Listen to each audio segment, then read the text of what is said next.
My name is Jerry Dean, and I am an administrator. I'm a vice principal at Kinke Kaulike. This is my 28th year. When the fire happened, I was actually in Seattle. I was taking one of my children to college. I learned pretty quickly that there was a fire. Slowly, people who lived on the other side of the island, they were texting me. Throughout the night, I was learning that Outlet Mall was burned, this gas station was burned, and Lahaina Luna homes are burning.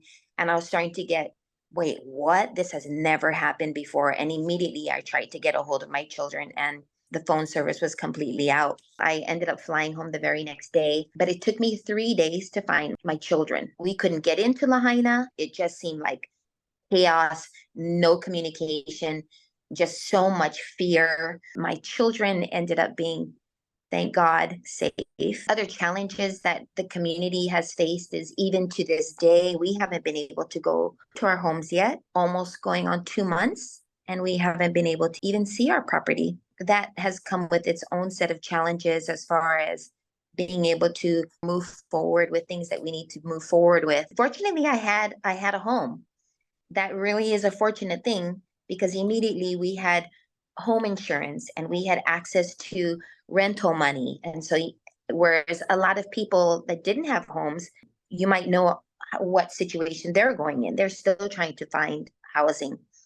Since the fire, we are all renting a home in Haiku, so we're safe. Community is phenomenal. I mean, it's Lahaina, Lahaina is Lahaina, and they showed up with a veracity of manpower and support and food and supplies and housing and just everything. And I'm talking about like the grassroots, right?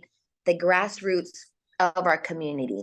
I'd like to say something about HGEA, because HGEA, immediately reached out to us. Immediately they said, come here. We have some money for you. And this is what we have now, but more is coming. And sure enough, more is coming. And then they set up like a hub specifically for HGEA. HGEA didn't have to set up a hub for their members. They could have just been like, the community's got them. But they did set up a hub, and it's still ongoing. I'm just so grateful for the educators and them putting their best foot forward to reach out to their students and their families, even while they are, suffering themselves. We are a part of the community, and that we hear the frustration, and that are doing the best that we can. That might look differently for everyone. We love the children of the community. Our heart aches just like everybody else in the community. And I think it will be a really healing moment when everybody can return back to the schools and be with their teachers and be with their administrators. So as victims of this, you don't have to look very far at all, or get into a conversation very long before you hear the love, the understanding, the gratitude. There is so much to be grateful for.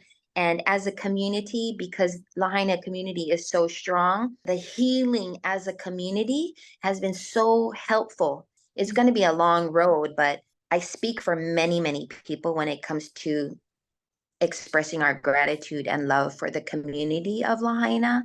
It's phenomenal.